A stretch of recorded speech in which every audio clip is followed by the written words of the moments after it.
Assalamualaikum warahmatullahi wabarakatuh.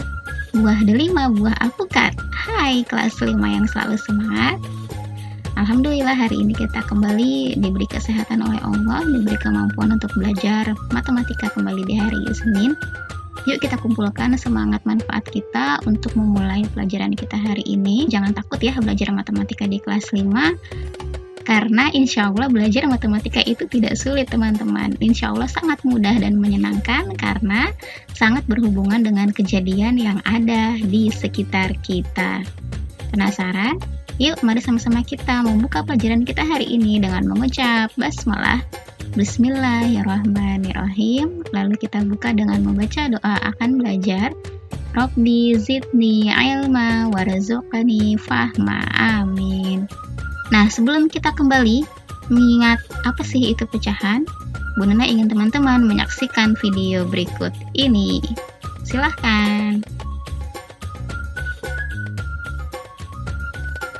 Ketika melihat video ini, apa yang pertama kali ada dalam pemikiran teman-teman? Ya, mungkin teman-teman dalam kehidupan sehari-hari pernah menemukan kejadian ini ya. Tanpa sengaja teman-teman memecahkan piring atau gelas atau sesuatu yang mudah sekali pecah. Nah, teman-teman biasa menyebut bagian yang dipegang ini dengan apa ya? Nah, ini kan ada yang dipegang seseorang. Ya, betul sekali. Kita biasa menyebutnya dengan pecahan piring atau pecahan gelas atau pecahan kaca, tergantung bendanya masing-masing. Jadi kalau teman-teman mendengar kata pecahan dalam matematika, tidak usah horor ya, atau tidak usah takut, karena pecahan itu sering kita dengar dalam kehidupan sehari-hari. Maknanya sama saja.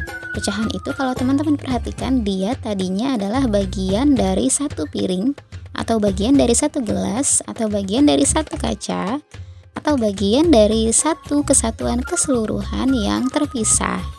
Begitu ya teman-teman. Jadi pengertian pecahan adalah bagian dari sesuatu yang utuh atau bagian dari keseluruhan. Jadi kalau tadi kita lihat sebelum pecah piringnya itu masih utuh ya. Lalu setelah pecah baru terbagi menjadi beberapa bagian yang terpisah. Hanya saja pecahan dalam bahasa sehari-hari dengan pecahan dalam bahasa matematika itu ada perbedaan ya teman-teman. Nah, kalau teman-teman perhatikan, jika pada kehidupan sehari-hari ketika gelas pecah atau piring pecah, itu pecahannya atau serpihannya tidak sama rata ya teman-teman, atau tidak sama besar. Kan piring itu kalau pecah kan tidak janjian ya. Misalnya kamu pecah sebelah sana sebesar ini ya, aku pecah sebelah sini sekecil sama seperti kamu besarnya gitu kan. Piring sama gelas kan tidak janjian ya pecahnya ya. Jadi mereka pecah begitu saja tiba-tiba dan tidak beraturan atau tidak sama besar. Lain halnya dengan pecahan dalam bahasa matematika. Pecahan dalam matematika itu bagiannya sama besar. Artinya pecahan dalam matematika itu lebih direncanakan atau sengaja dibuat sehingga besarnya sama. Ya, pada dasarnya pecahan itu terdiri dari pembilang, tanda per, dan penyebut. Kalau penulisannya bentuknya modelnya seperti ini, tanda pernya seperti garis horizontal ya atau garis mendatar. Pembilang itu ada di sebelah atas tanda per, sedangkan penyebut ada di bagian bawah tanda per. Ini berfungsi sebagai pembagi. Ingat ya teman-teman, tanda per berfungsi sebagai pembagi. Ini akan berfungsi ke depannya di pelajaran-pelajaran selanjutnya. Jika bagian-bagian pecahan hanya seperti ini, maka biasa disebut sebagai pecahan biasa. Jika teman-teman membuka buku paket matematika halaman 4, di sana dituliskan jenis-jenis pecahan. Ada apa saja?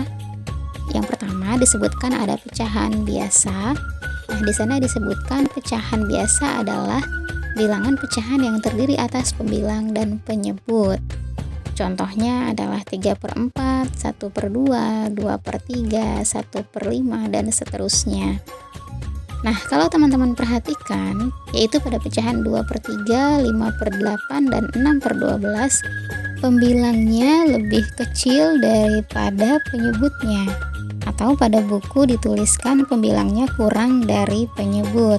Kalau teman-teman perhatikan, angka yang di atas tanda per itu lebih kecil daripada angka yang berada di bawah tanda per. Karena itulah pecahan tersebut dinamakan pecahan murni. Sementara jika pembilangnya lebih besar daripada penyebutnya, nanti itulah yang dapat diolah lagi ke dalam bentuk pecahan campuran, yang akan kita bahas di pertemuan selanjutnya tentang pecahan campuran dan pecahan desimal. Alhamdulillah, sampai di sini dulu ya pembahasan kita hari ini teman-teman. Tetap semangat dan jaga kesehatan, kuatkan ibadahnya, dan selalu sayangi kedua orang tua. Terima kasih banyak atas semangatnya hari ini. Wassalamualaikum warahmatullahi wabarakatuh.